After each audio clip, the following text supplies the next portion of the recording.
जय श्री कृष्ण। श्री कृष्ण शरणम मम, श्री कृष्ण शरणम मम, श्री कृष्ण शरणम मम। कृष्णाय वासुदेवाय हरये परमात्मने प्रणत क्लेश नाशाय गोविंदाय नमो नमः। भगवत कृपा से 11वां स्कंद श्रीमद् भागवत का उसके 12वें अध्याय का पठन प्रारंभ में हिंदी में और फिर संस्कृत में करने की तरफ अग्रसर हो रहे हैं। अथ द्वादशोऽध्यायः। इस अध्याय में सत्संग की महिमा और कर्म तथा कर्म त्याग की विधि है। भगवान श्री कृष्ण कहते हैं, प्रिय उद्धव, जगत में जितनी आसक्तियां हैं उन्हें सत्संग नष्ट कर देता है। यही कारण है कि सत्संग जिस तरह मुझे वश में कर लेता है, वैसा साधन न योग में है, न सांख्य, न धर्म पालन और न स्वाध्याय, तपस्या, त्याग, इष्टापूर्त और दक्षिणा से भी मैं वैसा प्रसन्न नहीं होता। कहाँ तक कहूँ, व्रत, यज्ञ, वेद, तीर्थ और यम नियम भी सत्संग के समान मुझे वश में करने में समर्थ नहीं है। निष्पाप उद्धव जी, एक युग की नहीं, सभी युगों की एक सी बात है। सत्संग के द्वारा ही दैत्य, राक्षस, पशु पक्षी, गंधर्व, अप्सरा, नाग, सिद्ध, चाणर, गुह्यक और विद्याधरों को मेरी प्राप्ति हुई है। मनुष्यों में वैश्य, शूद्र, स्त्री और अंत्यज आदि रजोगुणी तमोगुणी प्रकृति के बहुत से जीवों ने मेरा परम पद प्राप्त किया है। वृत्रासुर, प्रहलाद, वृषपर्वा, बलि, बाणासुर, मैदान, विभीषण, सुग्रीव, हनुमान, जाम्बवान, गजेंद्र, जटायु, तुलाधार वैश्य, धर्मव्याध, कुब्जा, ब्रज की गोपियां, यज्ञ पत्नियां और दूसरे लोग भी सत्संग के प्रभाव से ही मुझे प्राप्त कर सके हैं। उन लोगों ने न तो वेदों का स्वाध्याय किया था और न विधि पूर्वक महापुरुषों की उपासना ही की थी। इसी प्रकार उन्होंने कृच्छ, चांद्रायण आदि व्रत और कोई तपस्या भी नहीं की थी। बस केवल सत्संग के प्रभाव से वे मुझे प्राप्त हो गए। गोपियां, गायें, यमलार्जुन आदि वृक्ष, ब्रज के हरिण आदि पशु, काली आदि नाग, ये तो साधन साध्य के संबंध में ही सर्वथा मूढ़ बुद्धि थे। इतने ही नहीं, ऐसे ऐसे और भी बहुत हो गए जिन्होंने केवल प्रेम पूर्ण भाव के द्वारा ही अनायास मेरी प्राप्ति कर ली और कृतकृत्य हो गए। उद्धव, बड़े बड़े प्रयत्नशील साधक योग, सांख्य, दान, व्रत, तपस्या, यज्ञ, श्रुतियों की व्याख्या, स्वाध्याय और संन्यास आदि साधनों के द्वारा मुझे नहीं प्राप्त कर सकते, परंतु सत्संग के द्वारा तो मैं अत्यंत सुलभ हो जाता हूँ। उद्धव, जिस समय अक्रूर जी भैया बलराम जी के साथ मुझे ब्रज से मथुरा ले आए, उस समय गोपियां गोपियों का हृदय गाढ़ प्रेम के कारण मेरे मेरे अनुराग के रंग में रंगा हुआ था। मेरे वियोग की तीव्र व्याधि से वे व्याकुल हो रही थी और मेरे अतिरिक्त कोई भी दूसरी वस्तु उन्हें सुखकारक नहीं जान पड़ती थी। तुम जानते हो कि मैं ही उनका एकमात्र प्रियतम हूँ। जब मैं वृंदावन में था तब उन्होंने बहुत सी रात्रियां, वे रास की रात्रियां मेरे साथ आधे क्षण के समान बिता दी थी। परंतु प्यारे उद्धव, मेरे बिना वे ही रात्रियां उनके लिए एक एक कल्प के समान हो गईं। जैसे बड़े बड़े ऋषि मुनि समाधि में स्थित होकर तथा गंगा आदि बड़ी बड़ी नदियों समुद्र में मिलकर अपने नाम रूप को खो देती हैं, वैसे ही गोपियां परम प्रेम के द्वारा मुझ में इतनी तन्मय हो गई थी कि उन्हें लोक परलोक, शरीर और अपने कहलाने वाले पति पुत्रों की भी सुध नहीं रह गई थी। उद्धव, उन गोपियों में बहुत सी तो ऐसी थी जो मेरे वास्तविक स्वरूप को नहीं जानती थी। वे मुझे भगवान न जानकर केवल प्रीतम ही समझती थी और जार भाव से मुझसे मिलने की आकांक्षा किया करती थी। उन साधनहीन सैकड़ों हजारों अबलाओं ने केवल संग के प्रभाव से ही मुझ परब्रह्म परमात्मा को प्राप्त कर लिया। इसलिए उद्धव, तुम श्रुति स्मृति विधि निषेध प्रवृत्ति निवृत्ति और सुनने योग्य तथा सुने हुए विषय का भी परित्याग करके सर्वत्र मेरी ही भावना करते हुए समस्त प्राणियों के आत्मस्वरूप मुझ एक की ही शरण संपूर्ण रूप से ग्रहण करो, क्योंकि मेरी शरण में आ जाने से तुम सर्वथा निर्भय हो जाओगे। उद्धव जी ने कहा, सनकादि योगेश्वरों के भी परमेश्वर प्रभु, यो तो मैं आपका उपदेश सुन रहा हूं, परंतु इससे मेरे मन का संदेह मिट नहीं रहा है। मुझे स्वधर्म का पालन करना चाहिए या सब कुछ छोड़कर आपकी शरण ग्रहण कर लेनी चाहिए? मेरा मन इस दुविधा में लटक रहा है। आप कृपा करके मुझे भली भांति समझाइए। भगवान श्री कृष्ण ने कहा, प्रिय उद्धव, जिस परमात्मा का परोक्ष रूप से वर्णन किया जाता है वे साक्षात अपरोक्ष प्रत्यक्ष ही है, क्योंकि वे ही निखिल वस्तुओं को सत्ता, स्फूर्ति, जीवन दान करने वाले हैं। वे ही पहले अनाहत नाद स्वरूप परावाणी नामक प्राण के साथ मूलाधार चक्र में प्रवेश करते हैं। उसके बाद मणिपूरक चक्र में आकर पश्यंती वाणी का मनोमय सूक्ष्म रूप धारण करते हैं। तदनंतर कंठदेश में स्थित विशुद्ध नामक चक्र में जाते हैं और वहां मध्यमा वाणी के रूप में व्यक्त होते हैं। फिर क्रमशः मुख में आकर ह्रस्व दीर्घ आदि मात्रा, उद्दात अनुदात आदि स्वर तथा ककार आदि वर्ण रूप स्थूल वैखरी वाणी का रूप ग्रहण कर लेते हैं। अग्नि आकाश में ऊष्मा अथवा विद्युत के रूप में अव्यक्त रूप में स्थित है। जब बलपूर्वक काष्ठ मंथन किया हो जाता है तब वायु की सहायता से वो पहले अत्यंत सूक्ष्म चिंगारी के रूप में प्रकट होती है और फिर आहुति देने पर प्रचंड रूप धारण कर लेती है। वैसे ही मैं भी शब्द ब्रह्म स्वरूप से क्रमशः परा, पश्यंती, मध्यमा और वैखरी वाणी के रूप में प्रकट होता हूँ।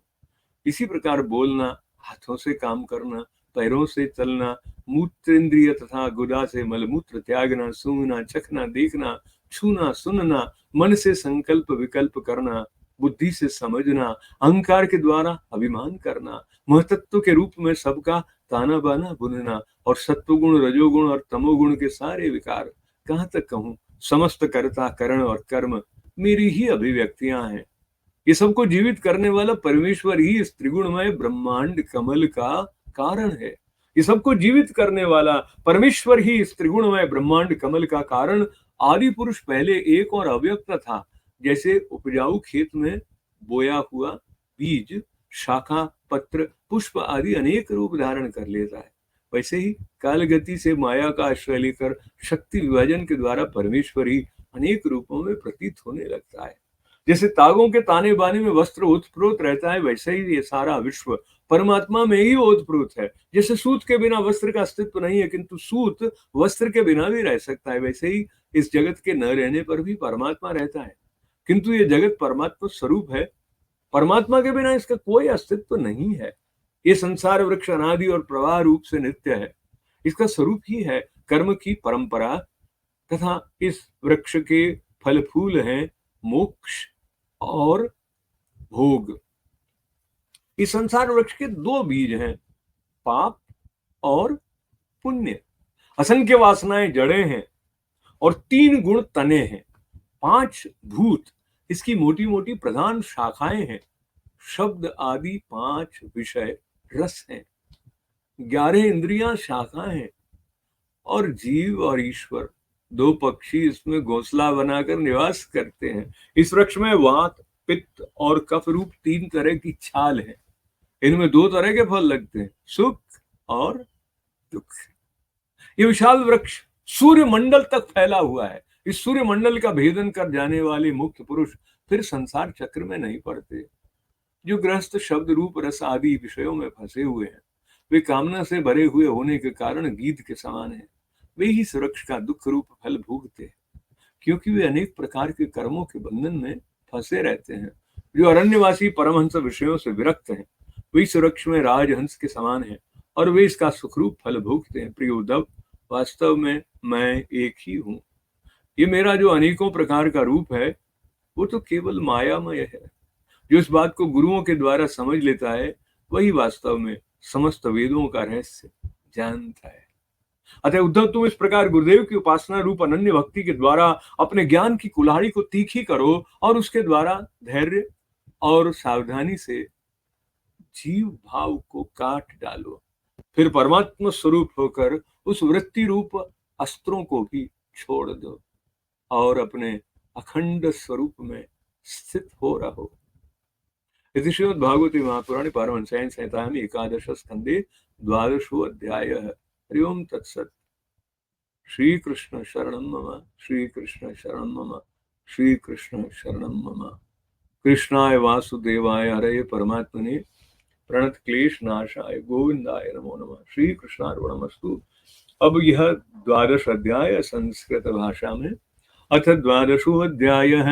श्री भगवान उवाच न रोदयति मां योगो न साख्यं धर्म एव च न स्वाध्यायस्तपस्त्यागो निष्ठापूर्तं न दक्षिणा व्रतानि यज्ञश्छन्दासि तीर्थानि नियमाः यथा वनुन्दे सत्संग सर्वसंगापहो हि मां सत्संगेन हि दैतेया यातु दाना मृगा खगाः गन्धर्वाप्सरसो नागा सिद्धाश्चारण गुह्यकाः विद्याधरा मनुष्येषु वैश्या शूद्रा श्रियोऽन्त्यजाः रजस्तमः प्रकृत्यस्तस्मिन् युगे नग बहवो मत्पदं प्राप्तास्त्वाष्ट्र कायाधवादयः वृषपर्वा बलिर्बाणो मयश्चाथ विभीषण सुग्रीवो हनुमान् रक्षो गयो गृध्रो मणिपथः व्याधः कुब्जाव्रजे गोप्यो